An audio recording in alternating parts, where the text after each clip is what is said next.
I want to move on to the Pete Newbon Award for the greatest contribution to the public understanding of anti-Semitism. And I want to introduce to you the judges of the award. Another group of people that I'm really proud of. The first one is Fiona Sharp, who was really upset not to be able to be here today. She's got a health issue and has been told by doctors that she's not allowed to come and be with loads of people because she has to have a procedure and she doesn't want to pick up germs, especially from a load of kissy and huggy Jewish people. Fiona is an activist against anti-Semitism. She lives in Brighton, which some of you may know is a kind of really a hotbed of the kind of anti-Zionism that we worry about. So that's Fiona. Gabriel Milland, I'm very, very proud, agreed to judge this competition also. And remembering too that being associated with the name of Pete, it opens you to some quite awful hostility, which is a very upsetting fact. So apart from anything else, these people are courageous, and they stood up with us, and they stood up with Pete. And I'll introduce the third judge in a moment because he's going to come on and go through the nominations, and he's going to give the award. I just want to mention also that the award itself is itself an artwork made by Mina Kupferman, who is right in front of me there. Don't clap her too much yet because she's going to come and speak to you after the break and show you a piece of artwork that I've used on the front of my forthcoming book. It's not actually my forthcoming book, it's an edited collection, and it brings together some of the really best people who have been with us in the struggle in the universities against anti-Semitism and in the scholarly study of anti-Semitism over the last 20 years. And very proud to have a piece of a piece of Mina's art on the front of it. And now I will introduce John Strawson, who's the third judge. And John is an extraordinary man. And someone who I have a huge respect for and a huge liking for. Actually, he's here after having all sorts of kind of quite stressy things going on, even after he was already quite stressed, in the same way that many of us are quite stressed. John is and has been in his career as an academic, as a professor, as a lawyer. John is the most serious Palestine solidarity activist that I've ever met. He spent time in Ramallah. He went to Birzeit regularly to teach law. I think he actually kind of set up and loved an MA in law at Birzeit University in Ramallah. And I think that part of the point of what John was doing was to enable and to educate and to help form a cadre of Palestinian lawyers who would be able to write a democratic constitution for their country. As we know, things went bad, and as is always the case with the boycott, they went bad first for Palestinians and for people who were doing proper, serious work with Palestinians, because they were the first people to be boycotted if they also had connections and intellectual and political relationships with Israelis. So, in fact, John's chapter in the forthcoming book that I just mentioned is a bit his story of how he was boycotted by a layer of Palestinian society which he had shown real, serious democratic commitment to. John's great. I'm going to introduce him now. He's going to come on stage, and he is the one judge who could be here. Gabriel really tried also to be here, couldn't be here. John Strawson will tell you the nominations. Thanks very much, David. Well, dear friends, it's a great honour to be here as part of this wonderful panel which judged the first Pete Newbon Award for the public understanding of anti-Semitism.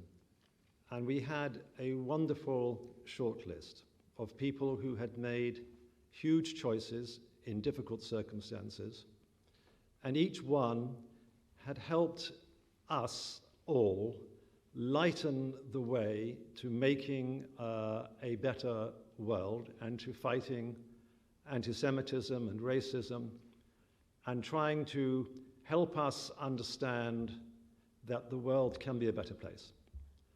And the nominations, as you know, in the shortlist were John Ware, the BBC and other journalists actually, but very well known for his Panorama program. It's wonderful to see you here. But not only did he make a career choice, which I can imagine wasn't so easy at the time, but he has since fought consistently to defend the truth of the program which he made. And we want to thank him immensely for that job which he has done.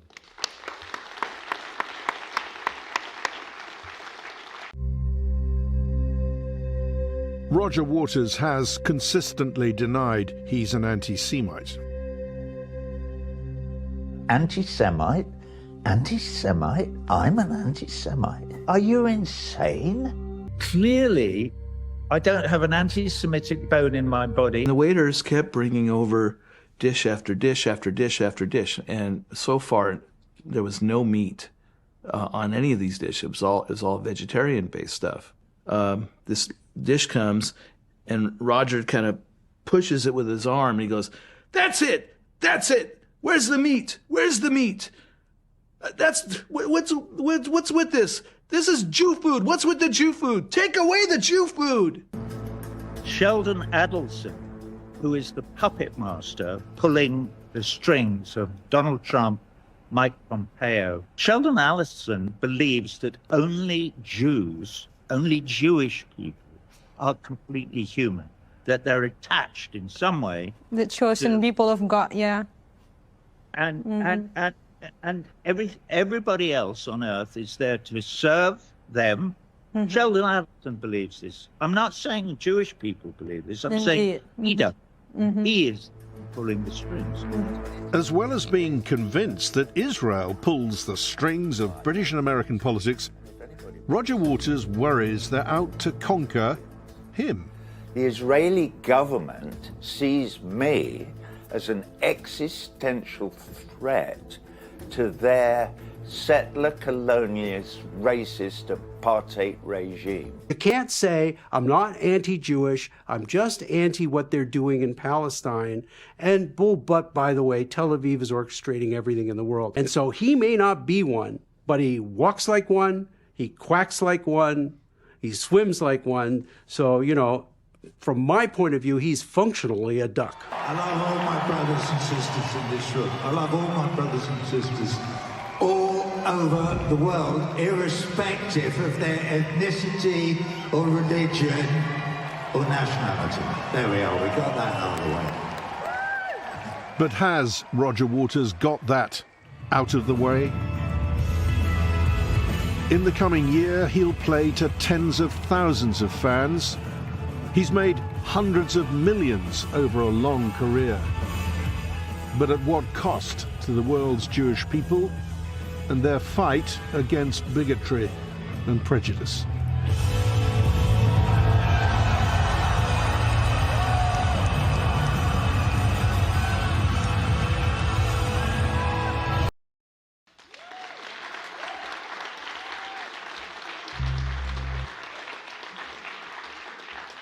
In fact, I texted John Ware, the lifelong filmmaker, the other day. I said, I'm really busy. Can you do a clip for us, John? He says, I don't know how to do that. So actually, in revenge, John, I worked out how to do it, and I clipped it in such a way that I'm sure you would not approve of. Thank you for all your work, John. Was perhaps one of the most active members of the Labour against anti-Semitism. She fought when other people thought that the Labour Party was lost. Picken really has given us the idea that it is possible to change political parties, to wrestle it from extremists and from racists, and to begin to return it, a political party, to hopefully a better position. And we thank her and all those who work within the Labour Party to transform it, which must have been an extremely difficult task.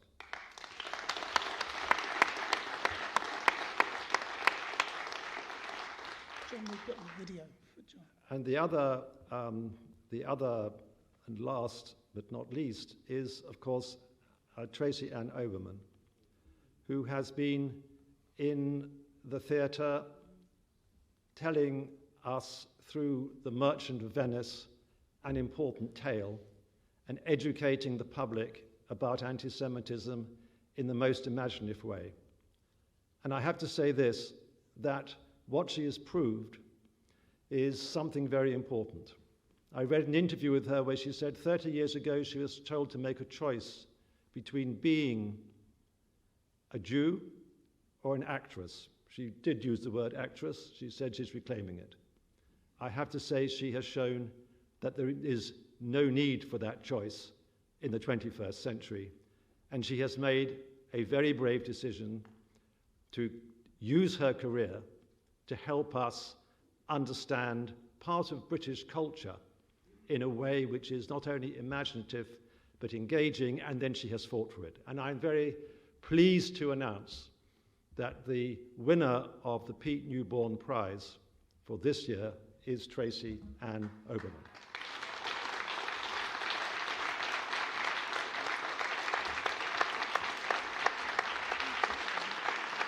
Thank you so much.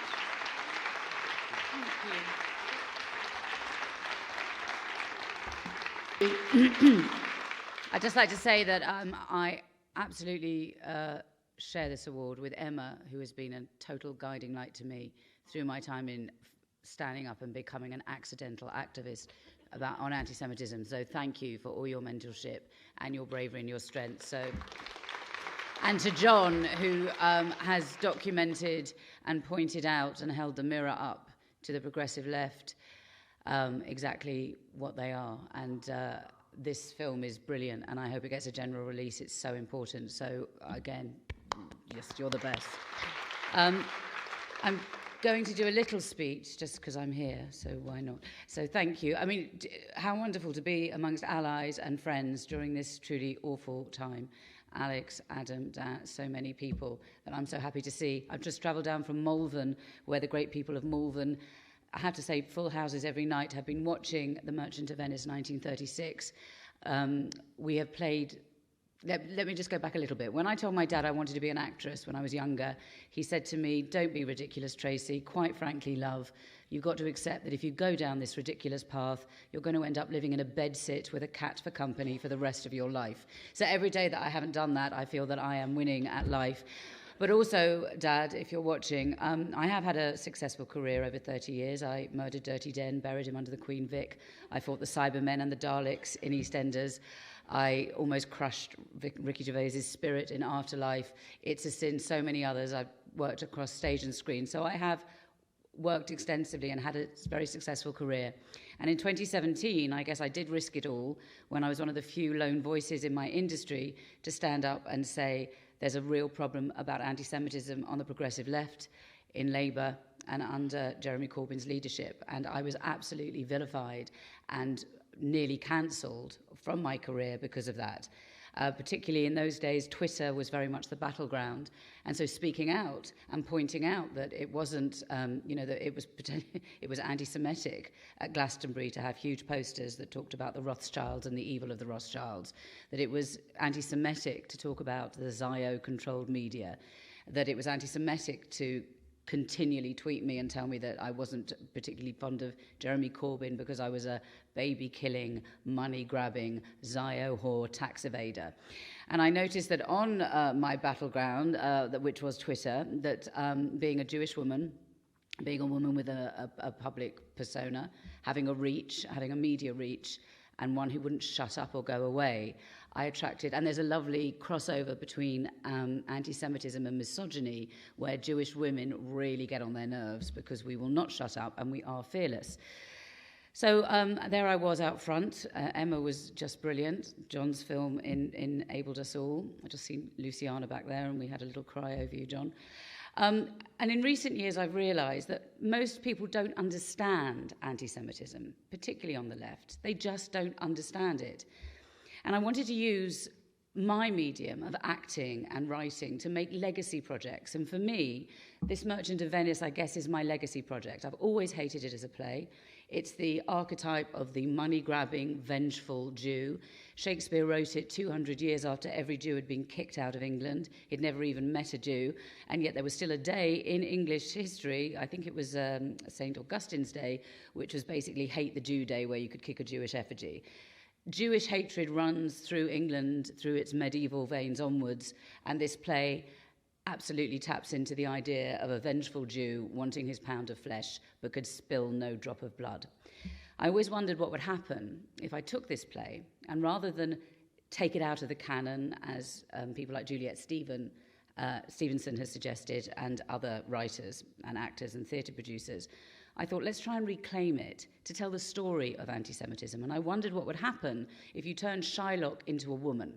And when I thought of the women, I thought of my great-grandma, Bubba Annie, and my other great-aunt, Machine Gun Molly, who all the men were terrified of in the East End. And I had another great-aunt called Sarah Portugal, who wore a slash of red lipstick and smoked a pipe. These were widows in the East End who were terrifying. They were strong, but I'm sure we've all had those strong matriarchs that we grew up with. They'd survived the pogroms in Belarus. They'd survived rapes, beheadings, all sorts. Come to England. They could strap a cow over their back if they had to. They knew how to negotiate a deal. These were tough, strong Jewish women. The very thing that when you arrived in England, the things that kept you alive in the shtetl, when you got to England, the English liked their women decorative and quiet and a bit Diana Mitford, and preferably kept their politics under wrap and certainly didn't understand money or business. So that's who I turned my Shylock into, a strong, tough East End matriarch widow who's lending money under the counter in her shop in Cable Street. And not the Venetian aristocracy. We decided, myself and my director, Bridget Larmore, to set it against that little slice of history that people have forgotten, Oswald Mosley's upper-class British Union of Fascists. We're looking at a time where we're reclaiming British history through, we're looking at colonialism and slavery. It always amazed me that my daughter from year dot was taught everything, and quite rightly, about the American Civil Rights Movement, but nobody remembered the Battle of Cable Street. Oswald Mosley married Diana Mitford at Goebbels' house. Hitler was a witness. He gave him the playbook of whipping working-class Jewish hatred up in order to bring a power base, your own paramilitary, with you. And so Oswald Mosley and his black shirts went around the country, but particularly in Cable Street, and on October the 6th, 1936, went down there to march against the Jewish entity. I was brought up with tales of my Bubba and my great-aunts talking about the little mini Kristallnachts that went on in the weeks before, the black shirts going down there, smashing synagogues, smashing windows, whipping up the other neighbours, saying, you know why the Jews have got the better market stalls? It's because of the money. You know why you're living on the top floor and that Jewish family are on the bottom floor in the slum tenements? It's to do with money. And on the day of the Battle of Cable Street, with 5,000 fascists and the full backing of the mounted police force and the Daily Mail, it has to be said, they marched down there on the Jewish entity, fully expecting to bring all the other working classes with them. And what they didn't expect, and this is what really moved me, and which is why I wanted to set it against this, was that on that day, the small Afro-Caribbean group down the end of the road, the Irish working class, the dockers, the unionists, the English working class, anti-fascists from all over the country, linked arms with my great-grandmother and grandmother and said, if you come for the Jews, you come for us all. They shall not pass. And they didn't pass. And after that, the law was changed, and you couldn't have a paramilitary group. So that, to me, is a civil rights moment, and it's about unity, and it's about us all pulling together against a greater evil. I'm nearly finished. When this play was so important to me, so having a female Shylock, setting the Venetian aristocracy up as Oswald Mosley's acolytes and fans, Bullingdon boys that were quite happy to go along with the fascist vernacular. I also have teamed up with Stand Up to Racism, and we've gone into schools. We've made an incredibly good teachers pack explaining the history of Jews in England, Shakespeare's Jew, Shylock, my great-grandmother and Cable Street, Oswald Mosley, fascism, and how all immigrants have got the same story. We may come at it from different ways, but we have to stand together. And we've made real inroads around the country and at various schools to explain what anti-Semitism is. So, Dad, I did make a career as an actress, but I'm also making this project, which I think is the project of my life. We've played it from Watford with a predominantly Jewish audience. We went to Manchester, left-wing, very young political audience. We sold out in both places. We've taken it to the Royal Shakespeare Company. It sold out within 2 days. Again, an audience that had never really knew any Jews. We've just taken it to Malvern. We're taking it to York, doing an event at Clifford's Tower. We're going into Wilton's Music Hall on Cable Street. We're taking it all over the country. It's sold out everywhere. Hopefully bringing it into the West End. Hopefully taking it abroad because it's hit a zeitgeist. And sometimes art can hit a zeitgeist and it can change hearts and minds. 2 old ladies I heard yesterday at Malvern as I came out going, oh, I never really understood what anti-Semitism is, but I really do. It's very difficult for the Jews, isn't it? And I felt my work was done. And now I'm going to give you, just give you 2 little speeches from my female Shylock, this tough, strong matriarch. The first speech is where she cuts the bargain with Antonio, this fascist who's come in to borrow 3,000 ducats off her so that his lover boy Bassanio can go woo a very rich woman, which in our play is Diana Mitford, in Belmont. And then the second one will be the famous Hath Not a Jew Hands, that I have to say at this particular minute in time, I cannot get through without sobbing on stage because I feel like I'm speaking not only for all of our histories, but for the very recent events where a lack of humanity does appear to be shown. So, Antonio has come in to see Shylock and he wants that money. And he wants a bond. Senor Antonio, many a time and oft on the city, you have rated me about my monies and my usances. Still have I borne it with a patient shrug, for sufferance is the badge of all my tribe. You called me misbeliever, cutthroat dog, and spit upon my Jewish gabardine, and all for use of that which is mine own.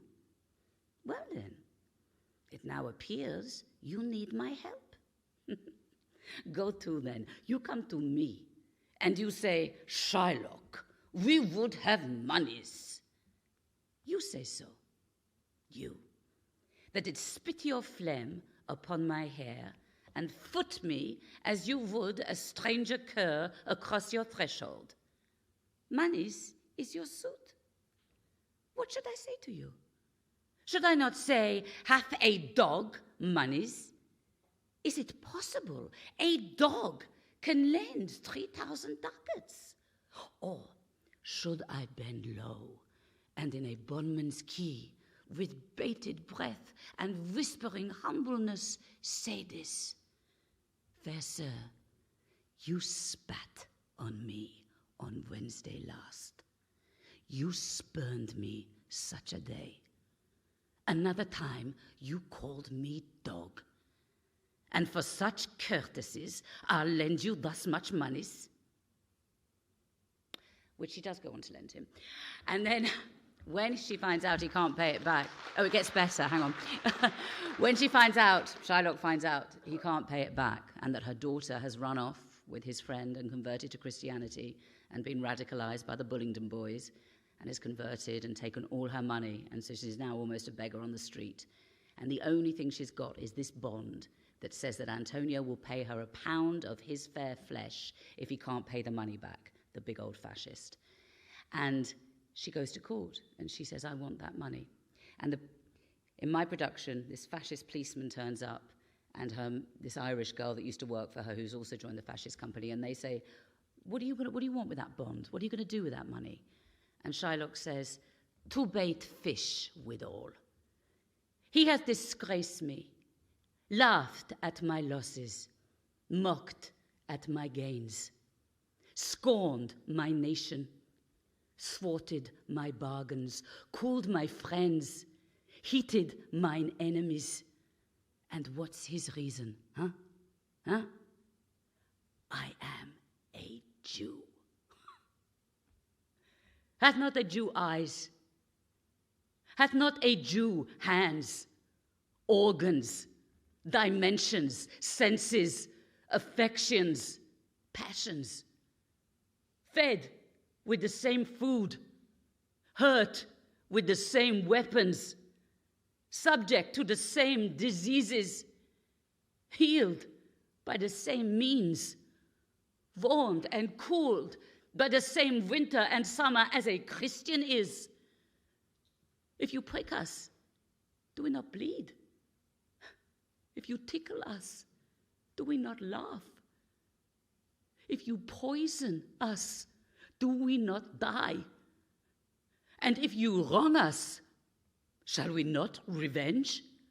If we are like you in the rest, we will resemble you in that. Tell me, if a Jew wrong a Christian, what is his humility, huh? Why? Revenge. If a Christian wrong a Jew, what should his sufferance be by Christian example? Why? Revenge. The villainy you teach me, I will execute, and it shall go hard, but I will better the instruction. Thank you. Thank you, Tracy. Brilliant. Thank you.